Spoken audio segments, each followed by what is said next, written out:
Yo, shout out mga kapinay. Ayan, hindi tayo makapag-vlog at medyo busy tayo ng mga nakaraang araw. At alam niyo ba na meron akong isa sa mga base sa dito. Napakalungkot na pangyayari sa buhay ko na nangyayari sa akin. Ang hirap pag malayo ka kasi alam mo yun na kapag merong isa sa mga mahal mo sa buhay yung nawala o lumisan, diba masakit yun kasi nandito kayo sa malayo, yung kahit gusto mo umuwi, hindi naman ganun kadali para sa nakakaalam pa. Ang makaka-relate lang po yun sa talagang nandito kasi bukod sa sobrang malayo ito, madami ka pang iintindihin.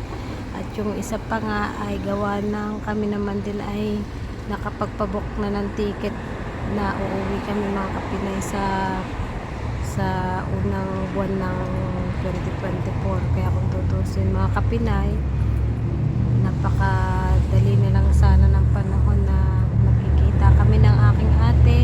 Kaya laang ayun,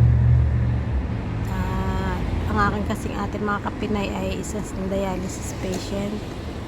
Almost 4 years siya na nakipaglaban sa kanyang dialysis, kidney failure, stage 5.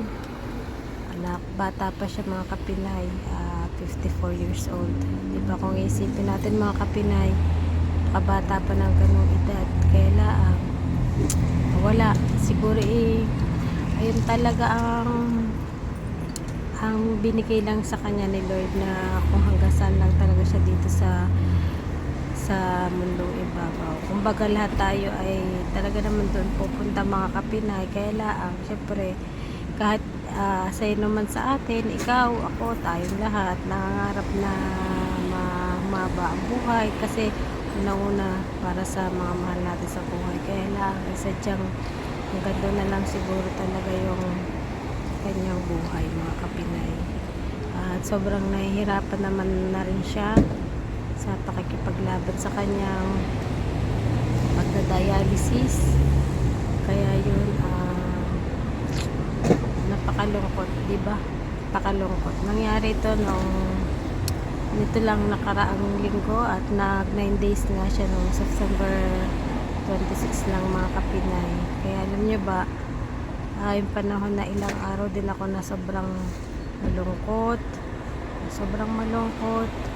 yung kahit sa oras ng trabaho ay bigla na lamang natuloy yung aking luha, di ko maiwasan, yung bigla na lang ako naiiyak.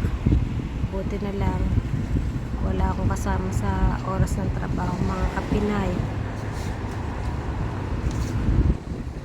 Basta masakit mga kapinay. Nakakalungkot lang. Syempre mas masakit yun sa mga, lalo na sa kanyang mga anak na naiwan. Mas masakit. Ako kapatid, masakit yun sa kanyang anak. Lalo na kay Job, sa aking pamangkin niya. Maraming salamat sa Job. Ikaw talaga yung na nag-aruga sa iyong mama. Maraming salamat. Ang iyong kabutihan sa iyong magulang ay si Lord na bahalang magbalik mo sa iyo.